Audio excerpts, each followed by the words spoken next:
2학년부터 이제 개정된 교과를 했는데 제가 아까 개정 교과에 대한 큰 두 가지의 흐름이 있다라고 말씀드렸어요. 첫 번째 뭐였죠? 스토리텔링. S만 기억하시면 돼요. 스토리텔링이고 많이 들어보셨잖아요. 요즘에 뭐 누구든지 다 스토리텔링 말을 많이 하고요. 또 하나의 흐름은 스팀이라는 흐름이잖아요.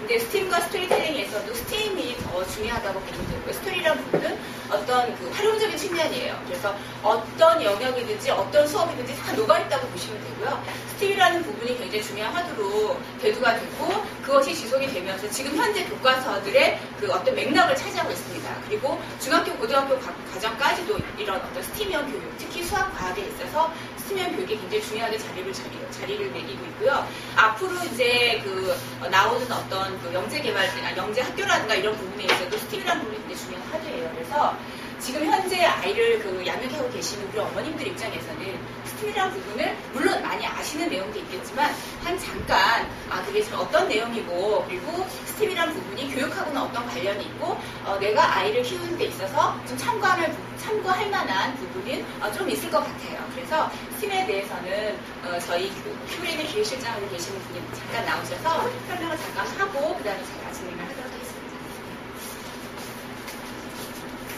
반갑습니다. 큐브레인 기획실장이고요. 스팀이라고 많이들 들어보셨죠? 1990년대 미국에서 처음에 개념이 잡혔고요. 그때 이제 스템이라고 했었는데 2010년도에 우리나라에 개념이 들어오면서 스팀이라고 정착이 됐습니다. 요거 다음으로 넘겨주시죠. 스팀은 다섯 개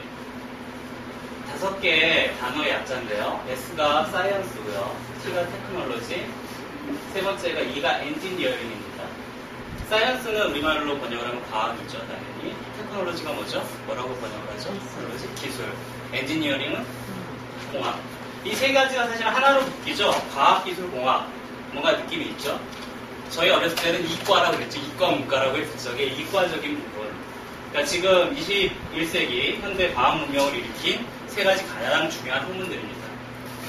그런데 거기에 아트가 붙었어요. 아트는 우리가 예술이라고 번역을 하지만 여기서는 어떤 개념일까요? 아트의 개념은 요즘 트렌드가 되고 있는 인문학이라고 이해를 하시면 돼요. 그러니까 문과적인 부분을 얘기를 하는 거예요. 그러면 이쪽이 이과적인 개념과 문과적인 개념인데 이것이 같이 교육이 돼야 된다는 얘기죠. 쉽게 얘기하면. 그럼 여기서 돌발 퀴즈. 매스는 왜 붙었을까요? 과연 스팀에서 이 나머지 4개는 어떤 학문의 커다란 분야예요. 근데 매스라고 하는 건 독특한 하나의 과목이잖아요. 근데 뭐 영어가 붙은 것도 아니고 역사가 붙은 것도 아니고 매스가 붙었습니다. 왜 그럴까요? 왜 매스가 붙었을까요? 이 과학기술이라고 하는 것과 인문과학이라고 하는 것을 연결해주는 통로가 있는데요. 우리가 이제 미국을 가면은 영어로 이야기를 해야 되고 일본을 가면 일본어로 얘기를 해야지 거기서 의사소통이 될 거잖아요.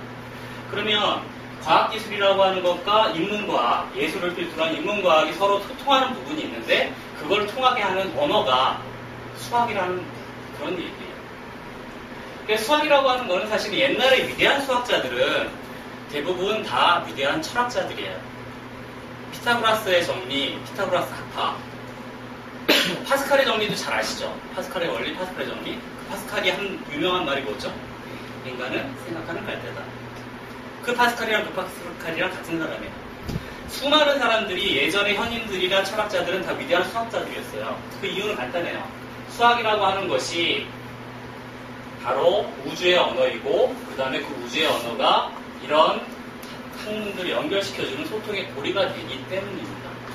그래서 스팀에서 마지막에 매스가 붙는 거예요. 자, 다음으로 넘어볼까요? 저 스팀을 우리나라에서는 뭐라고 해석을 하냐면 융복합이라고 해석을 해요. 융복합 교육을 앞으로 하겠다. 그래서 스팀이 추구하는 바는 커뮤니케이션, 컨버전스, 그 다음에 크리에이티브, 그 다음에 이 세 개가 완성이 되면 사람이 배려를 할 수 있는 배려심이 생긴다. 케어링까지 해서 보통 핵심 영역을 사시라고 얘기를 해요. 다음 넘어가시고요.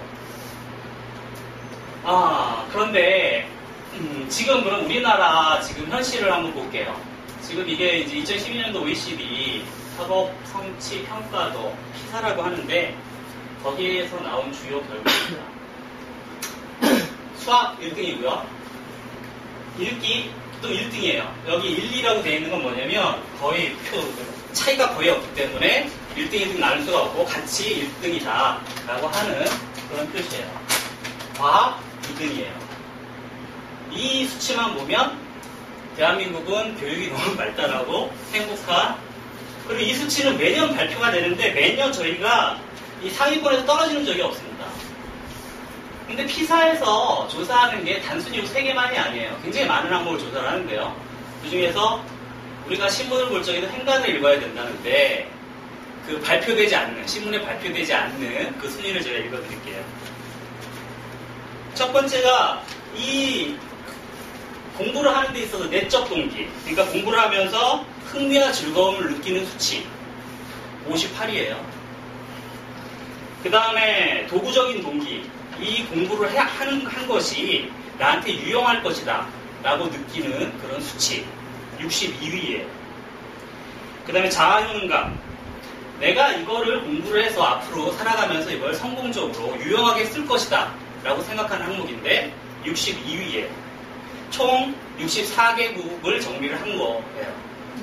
그러니까 이 3개 항목은 밑에서부터 1, 2위를 다투고 있죠. 이게 지금 우리가 처해 있는 현실이라고 생각이 되었습니다.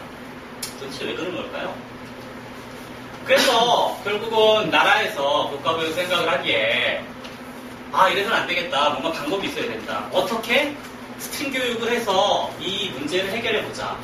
그래서 지금 이런 그 문제들이 있는데 그걸 스팀 융합인재교육을 통해서 저 반대쪽에 있는 저런 전행교육과 과학소양, 사회적 정선력을 균형 발달시킨 어떤 사람들을 키워보자 라고 하는 것이 스팀 교육의 목적입니다. 자, 스팀이 얘기가 나왔으니까 스토리텔링 얘기를 같이 할게요. 지금 교육의 커다란, 지금 제가 말씀드리는 게 흐름 부분인데 흐름이 스팀, 스토리텔링, 그 다음에 창의, 이 3개가 화두적인 단어라고 할 수 있습니다. 창의 교육으로 다시 돌아가 볼게요. 창의 교육, 창의력이라고 하잖아요. 창의력이 뭡니까? 우리가 근력, 뭔지 알겠어요. 힘 얘기하는 거죠. 그 다음 지구력, 버티는 힘이에요. 그리고 역자가 붙은 거는 힘이라는 얘기인데 창의력이라고 하는 건 무슨 힘을 빌려주는 거죠, 아이한테? 창의력이 뭐예요? 우리가 창의력 교육 하잖아요. 대답을 상상 굉장히 95점 정도 되는데 네, 개성 맞고요. 간단하게 정리하자면 창의력이라고 하는 거는 보지 않고도 볼 수 있는 힘, 듣지 않고도 들을 수 있는 힘을 얘기를 해요. 그래서 이런 힘들은 어디서 나오죠? 상상력에서 나옵니다. 그리고 이런 창의력이라고 하는 거는 결국은 그런 힘이 나중에 이 사람이 어떤 능력을 빌려줍니까? 생존 능력을 빌려줍니다. 우리가 애들 중에 그런 애들이 있어요. 쟤는 사막에 갔다 와서 살아. 그 아이는 창의력이 굉장히 발달해 있는 거예요. 창의력이란 그런 힘을 얘기를 하는 거예요. 그런데 스팀 교육, 이게 지금 뭐 그냥 트렌드, 흐름일까요? 그냥 유행일까요? 스팀 교육을 해야만 하는 이유. 어떤 분들은 그렇게 생각을 하세요. 이건 유행이다. 물론 그럴 수 있죠. 근데 이게 거대한 흐름이라고 하는 건 분명히 그 안에 내적 동기가 있고 굉장히 절실함이 있거든요. 그리고 이것이 시작이 됐다라고 하는 거는 지금이 아니라 10년, 20년 후에는 이것이 대세가 된다는 얘기예요. 이런 스팀 교육을 해야 되는 이유는 간단해요. 나중에 성공하기 위해서가 아니고 나중에 살아남아야 되기 때문이에요. 지금 융복합 인간형을 키우자고 하는 것은 이제는 스페셜리스트로 살아갈 수 없는 시대가 열리고 있다는 것이고요. 그것이 10년, 지금은 이제 그거를 체크하는 시대인 거고 10년, 20년 우리 아이들이 컸을 적에는 융복합적 사고를 갖지 않고서는 사회에 적응하고 살아나가기가 힘들다. 그렇기 때문에 지금부터 그걸 길러줘야 된다. 어떻게 길러줄 것인가? 이것이 지금 가장 중요한 얘기입니다. 스토리텔링은 간단해요. 이 스팀을 해야 되는데 그럼 어떤 방식으로 할까? 스토리텔링 방식으로 하자 합니다. 스토리텔링 자체가 어떤 목적이 아니고요. 스토리텔링은 수단이에요. 스토리텔링 방식으로 하자. 그럼 스토리텔링은 뭐냐? 세 가지로 나눠지죠. 스토리, 텔, ing, 링. 스토리는 다 아실 거예요. 이야기예요. 서사를 얘기를 하는 거죠. 보통 그리고 스토리텔링 방식은 과거에도 문학 쪽이나 예술 쪽, 뭐 영화 쪽 이런 데서 많이 쓰였어요. 그것을 앞으로 과학 기술을 스토리텔링 방식으로 하자라는 얘기예요. 그러니까 인문학적 방식을 가져다가 과학적 지식을 가르치자라는 얘기죠. 스토리텔링에서 텔은 뭐죠? 우리가 영어로 말하다라고 하는 단어가 몇 개가 있는데 뭐 있죠? 텔 말고도 톡, 스피크, 세이 많죠? 세이는 그냥 얘기하는 거고요. 톡은 서로 대화를 하는 거예요. 아, 우리 토킹 어바웃 좀 하자. 대화를 하는 거죠. 스피크는 크게 얘기하는 거예요. 텔은 뭐죠? 텔은 얘기를 하는 건데 톡하고 다른 거는 뭐냐면 내가 어떤 목적과 의도를 가지고 있어요. 그래서 이거를 이 사람한테 설득시키고 서로 공유를 하기 위한 얘기하는 방식을 우리가 텔이라고 얘기합니다. 자, 마지막으로 ing가 붙잖아요. ing는 우리가 현재 진행형이라고 보통 얘기를 많이 하는데 ing의 의미는 뭐냐면 지금 바로 현재 이 시간에서 그것이 벌어져야 된다는 의미고 그 현재적인 의미보다 더 중요한 의미는 공유의 의미예요. 요즘 공유란 말 참 많이 쓰죠. 공유 경제, 공유 아카데미, 이코노미란 말 쓰고 하는데 공유가 뭐냐? 예전에는 가르치는 사람과 배우는 사람이 있었어요. 그래가지고 내가 알고 있는 지식을 이 사람한테 전달하는 게 교육이었다면 지금은 그게 아니라 내가 알고 있는 사실 그리고 스팀형 교육으로 가면서 점점 불확실성이 강하게 강조가 되기 때문에 내가 알고 있는 사실을 완벽한 진실이라고 얘기를 못하는 거예요. 그래서 어쨌든 내가 알고 있는 사람 그 사람한테 얘기해서 설득을 시켜요. 그리고 같이 공유를 하는 거예요. 그 사람하고. 그래서 이거는 티처와 스튜던트가 있는 것이 아니라 스피커와 텔러와 오디언스가 있는 그런 관계, 화자와 그 듣는 사람이 있는 그런 관계로 생각을 하시면 됩니다.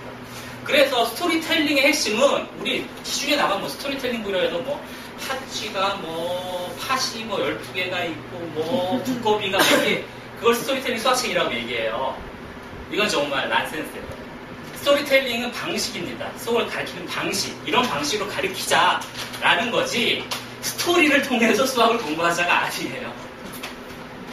스토리텔링이란 방식을 통해서 어떤 교육을 하냐? 스팀 교육을 하자. 융합적인 사람을 만들자.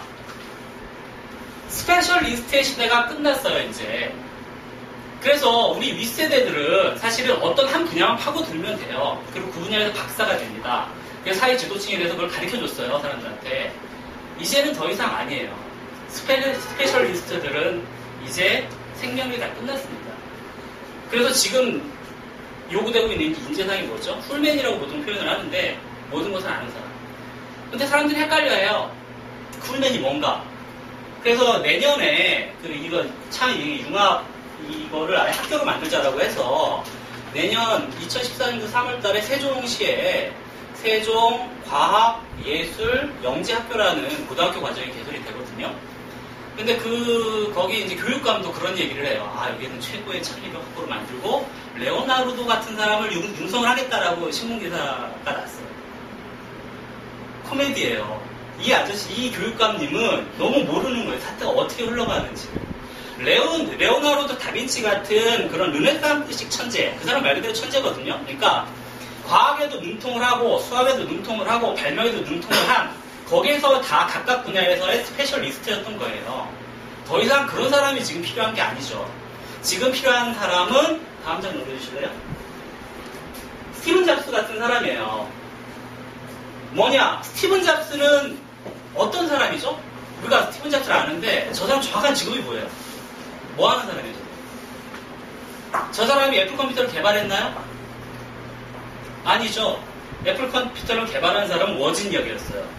스티븐 잡스는 워지니악을 꼬신 사람이에요. 개발하죠. 아이폰을 스티븐 잡스가 개발했나요? 아니에요. 수많은 엔지니어들이 개발했죠. 스티븐 잡스는 사업가예요. 비즈니스맨이에요. 저 사람의 직업은 비즈니스맨이에요. 그런데 어떤 비즈니스맨이라고 했을 때 스페셜리스트인데 어떤 분야에서 비즈니스맨이죠? 이 사람은 인문학적 교양과 예술적 경험 이런 것들이 너무너무 풍부하게 녹아져 있는 사람이에요. 그래서 그거를 자기가 전문으로 하는 컴퓨터에 다 녹아내려고 했던 사람이고, 그러다 보니 아이폰도 개발을 하게 된 거고요. 픽사에 가서 영화도 만들게 된 거고요. 수많은, 그 다음에 우리가 아이폰만 알고 있지만 아이튠이라고 해가지고 그 공유 사이트 있거든요. 음악, 그거 사실 혁명적인 건데, 그런 부분들도 다 개척을 해낼 수 있었던 거죠. 그러니까 앞으로 필요한, 그러니까 스티븐 잡스가 훌륭하다는 게 아니라 어떤 모범을 보여주고 있는 거예요. 앞으로 필요한 사람들은 이러한 전문가다라는 거죠. 요즘 개념으로는 브리콜레르라는 말을 쓰기도 하는데, 그건 이제 레비스트로스라는 인류학자가 있어요. 그 사람이 이제 원시인들이 인류학자다 보니까 어떻게 살아가나를 관찰하다 보니까 어떤 사람은 어떤 조건에서도 모든 문제를 해결하고 살아남을 수 있는 그런 힘을 가지고 있더라 이거죠. 그래서 그런 사람을 브리콜레르라고 명칭을 했어요. 그래서 이 현대적 개념으로 브리콜레르는 뭐냐면 어떤 한 분야의 전문가인데 다른 분야도 이해를 해요. 소통을 할 수 있고, 그리고 전체를 보면서 자기 분야에서 전문가가 되는 사람. 이것이 앞으로 우리가 길러내야 될 인재 상입니다. 그래서 저희 이제 대표님께서 이제 제 말 끝나자마자 이제 구체적으로 어떻게 해서 가르칠 것인가를 수학 부분에서 이제 말씀을 해주실 텐데요. 마지막으로 드리고 싶은 말씀은 뭐냐면, 지금 이 창의력 수학이라고 하는 부분이 단순하게 하나의 과목이 아니고 이거는 정말로 중요한 부분이다 라고 하는 거. 요즘 애기들 뭐 영어는 다 잘해요. 영어 못하는 애들 별로 없어요. 근데 수학 못하는 애들은 굉장히 많아요. 이 부분. 그리고 이게 단순히 수학이 아니고요. 그 연산은 수학이 아니에요. 미국 애들이 우리보다 수학 잘할까 못할까요? 걔는 무지하게 못해. 23 더하기 47이 뭐지? 초등학교 3학년이 대답을 못해요. 근데 부끄러워하지 않아요. 왜냐? 계산기 두드리면 되거든. 그렇지만 걔들 3학년은 무슨 얘기를 하냐? 내가 이걸 배워서, 수학이라는 학문을 배워서 우리 애들이 들어보지도 못한 퍼지 제어 이론이나 카오스 이론에 대해서 얘기를 해요. 초등학교 3학년 애들이 이걸 배워서 도대체 이게 뭐에 쓰이냐, 거기에 대한 의논을 하는 거예요. 그렇게 성장한 애와 우리나라 천재, 수학 천재, 암산왕이 성장했을 적에 어떤 차이가 있을까요? 지금 미국이라는 나라가 가지고 있는 그 엄청난 저력, 엄청난 과학기술의 힘, 그리고 우리나라는 이제 거기에 사실은 많이 뒤떨어져 있는 그런 차이가 있는 것 같아요. 자, 마지막으로 드리고 싶은 말씀은 뭐냐면 그런 거예요. 그러니까 세월호 사건 이후에, 세월호 참사 이후에 많은 부모님들이 걱정하시는 게 아이들한테 뭐를 가르쳐야 될지 모르겠다 라는 말씀을 하세요. 창의력 수학을 가르치시면 됩니다. 창의력 수학을 가르치셔서 창의력과 그 다음에 스팅과 스토리텔링 방식에 익숙한 미래형 인재를 키우는데, 인재라고 하는, 그리고 부모님들의 소망이 뭐죠? 애가 정말 성공을 바라나요? 아니, 요즘 부모님들은 애가 정말 행복하게 잘 크고 남들과 화합하면서 잘 살았으면 좋겠다요. 그런 어떤 아이들을 키우는데 도움이 되길 바랍니다. 그러면 대표님께서 해주셨습니다. 감사합니다.